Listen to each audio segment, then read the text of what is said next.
It is Magnus Hellberg here. My daily dashboard update on August 22nd, 2012. It is 66 degrees in Old Topanga Canyon. It is a beautiful, glorious day here in Los Angeles. Wednesday, midweek. I'm here with Scott Carmody, and we're, for a change, on the topic of real estate.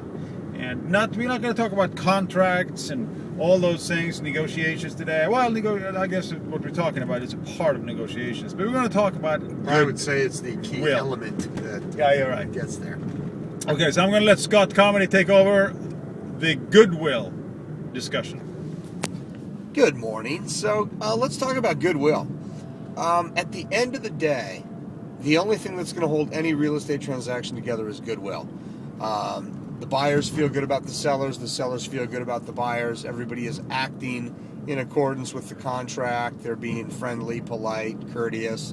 That's what holds the deal together. When one side abuses the other side and takes all kinds of liberties, they erode goodwill. And they're typically very short-sighted when they do this, because at some point they're going to need something from the other side. And I think you probably have all heard me say you have to give to get. Well, when there's goodwill in a deal and you need to get something, you might not have to give very much because you can afford to just cash in a little of the goodwill. So one example of this right now is I'm in a transaction, and everybody is definitely, they got their eye on the ball. They're going to get this transaction closed. But the buyer's very casual. She waited until after her inspection contingency was actually up before she said she wanted to do an inspection. For 10 days before that, she had said she didn't care about inspections, not a big deal. So now she's sort of needling away at the goodwill of the sellers. And now she needs something, and the sellers are saying, no, I'm not going to get it.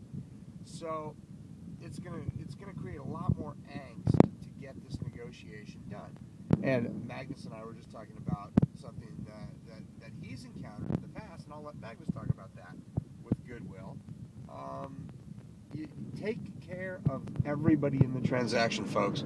Don't just be a hard ass and assume I'm going to win for my client and don't worry about the consequences, because there will be a point where you need that other party. You need them on your side. And if they don't like you anymore, they're not going to be on your side. That's it on goodwill. Maggie, take it away.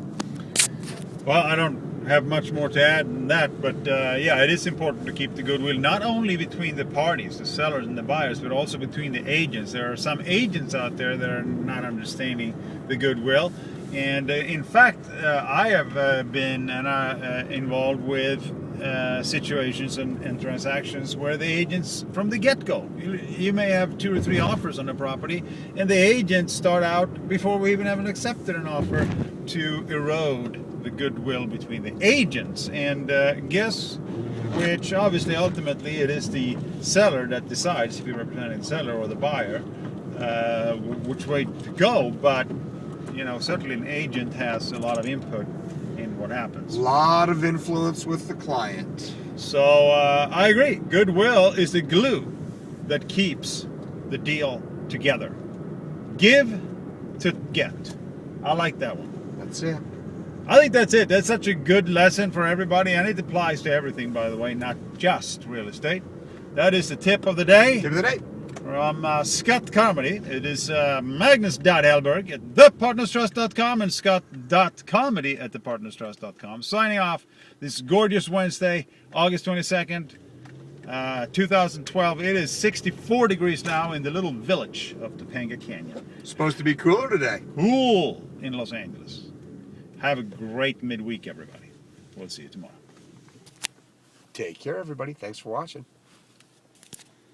Like Thai.